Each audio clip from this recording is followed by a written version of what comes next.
fact, geology fans. When rocks weather mechanically to produce pieces we call clasts, they can deposit and lithify into clastic sedimentary rocks. Obviously, the minerals making up such rocks will be important in their naming, but the first step in classifying the clastic sedimentary rocks is looking at the average grain size. As a first brush stroke, we say that grains smaller than sand size are luttites or peelites. The sand size class make up aaronites, and the larger class make up rudites. This chart shows the distinct cutoffs for the various grain sizes, and in the field we use the grain size overlays to quickly estimate which box to put your grain size into.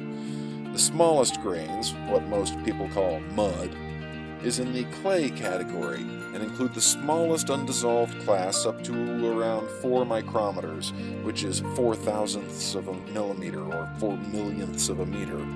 The smallest clay can get down to around 120 nanometers. The next size up is silt, ranging from 4 up to 62.5 micrometers, or up to 1/16th of a millimeter. And that's where we transition into fine sand, starting at about 1/16th of a millimeter and ranging up to the largest coarse sand at 2 millimeters. Then we get pebbles up to 64 millimeters, cobbles up to 256 millimeters, and boulders over 256 millimeters, or 25.6 centimeters, or a little over a quarter of a meter. Though the overlays help with sand to pebble-sized material, and hand lenses can be used for the finer sands to larger silts, it can be difficult to tell the clay from silt from fine sand in the field. Remember, the term fine means small and coarse means large. So how do we tell the finer material in the field? We lick halite and sylvite to test for those minerals, but geologists often bite finer clastic rocks to distinguish clay from silt from fine sand. Clay tends to dissolve into the mouth to a fine powder, whereas silt sticks to the teeth like toothpaste, and the fine sand grits in your teeth. Just be careful with this test in certain places of the world, such as spots of California, where soil bacteria can infect your lungs and begin to crystallize them. And know your more toxic minerals like mercury-bearing cinnabar first as well, and don't make me remind you about arsenopyrite. The average grain size in the clastic sedimentary rocks is used to give principal rock names. Clay, or mud, makes mudstone, or shale. The distinction here between mudstone and shale comes from the fact that most clay minerals are plate-shaped silicates. As clay settles in the water, it tends to land though the plate's perpendicular to gravity.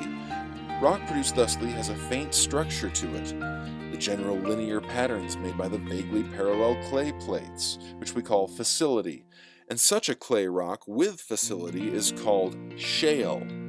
If a clay is produced by chemical alteration or rock breakdown in place, especially with bioturbation, which is when burrowing animals mix up the sediment, you will not get the clay plates nicely lined up to make a fissile shale. A rock made of clay without facility is called a mudstone. So clay makes shale if it's fissile, or mudstone if it's not. As for the possible environments of deposition, we expect relatively calm water. When you mix clay into water and allow it to settle, it can take over 4 hours to get most of the material to settle and over a day to get the rest out. In some cases, the clay is so small and stays in suspension so well, it has to stick to other clay particles until the clump gets big enough to settle out. That process of clumping is called flocculation, and it helps clay to drop out of suspension in waters that are not perfectly still. With that, we find that shale tends to form in relatively deep and or calm water. Very still lakes can accumulate shale in their interiors, though silt is a more common lake deposit. Most shale, however, comes from marine deposits where the seas were relatively deep and far enough offshore to let only the clay drift out, but still close enough to get a decent clastic supply. Some clays, which make up mudstones, come from hydrothermal deposits, but most mudstone comes from soil formation or floodplain deposits. If the clastic material is dominantly silt, the resultant rock is, logically enough, siltstone. Here the depositional environment tends to be lakes and slow-moving streams, and again in those floodplain deposits. Or at sea we find siltstone forming closer to shore than shale, but silt still requires hours to settle out, and so it tends to be off the shore itself in a slightly deeper water. As we get into sand-sized grains dominating the rock, well, guess what we call it? Yep, sandstone it is.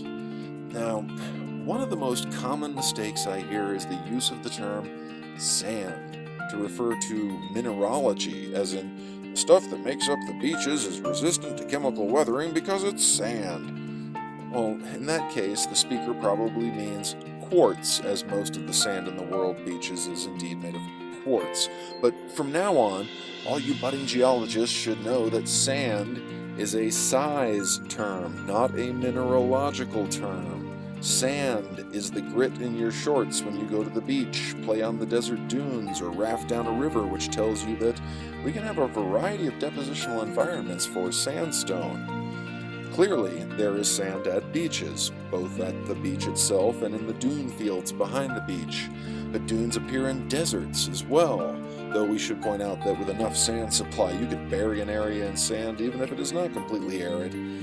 Sand also forms an association with stream channels in the right velocity, but as streams also have silts and clays on their floodplains, and because stream channels can migrate back and forth across their floodplains, we can often distinguish stream-deposited sands by their inconsistent thickness and lack of lateral continuity, which means the beds don't continue horizontally for a decent distance, but within your range of sight they thicken and thin and even pinch out altogether. These sandstone beds are laterally continuous and marine in origin, whereas these beds are not laterally continuous and are interdeposited with mudstones and were fluvial, meaning stream deposited. Fluvial, stream deposits are also capable of depositing coarser, larger sand than wind or calmer water would. As we get beyond coarse sand into pebbles, cobbles, and boulders, what we call rudite clasts, we know that wind is not the erosional agent leading to deposition. Gravity, ice, and/or water have to be at play for the larger clasts to accumulate. And here we will look ahead to one of the clastic sedimentary details we will explore further in our next episode on sedimentary rock features. This detail is the rounding of the larger clasts. Are they well-rounded or angular? Gravity-driven rock deposits, unless they incorporate pre-rounded rudite clasts, pebbles, cobbles, and/or boulders, the clasts are angular in nature. Landslides and rockfalls lead to poorly sorted clasts, many different sizes, that are angular.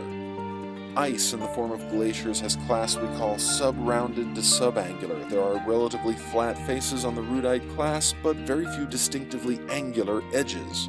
Poorly sorted, sub-rounded rudites are most likely glacial in origin. Water, unless in violent flood, is not as good as gravity or ice at moving the larger boulders, but can be effective at transporting cobbles and pebbles in the bedload. As the large clasts bounce and roll along the bottom of the stream, the sharpest corners get knocked off most easily, ultimately leading to rounded clasts. If you have a rock made of larger angular clasts glued together, we call it a breccia, and we know that the clasts probably didn't move very far from their source of weathering, or they would have rounded more.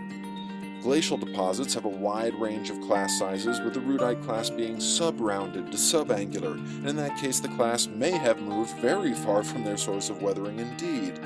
We call such deposits glacial drift, and if the larger clasts are supported by a mud matrix, then we call it a diamictite. Rounded pebbles glued together indicate relatively deep and fast water flow, transporting the clasts fairly far from their weathering source. And the resultant rock is called a conglomerate.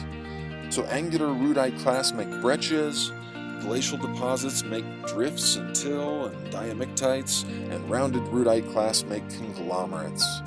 And with the idea that we can get further information about transport distance from clastic rounding, we are inching towards our next episode, in which we will look at the sedimentary features that deepen our appreciation of these superficial information bodies.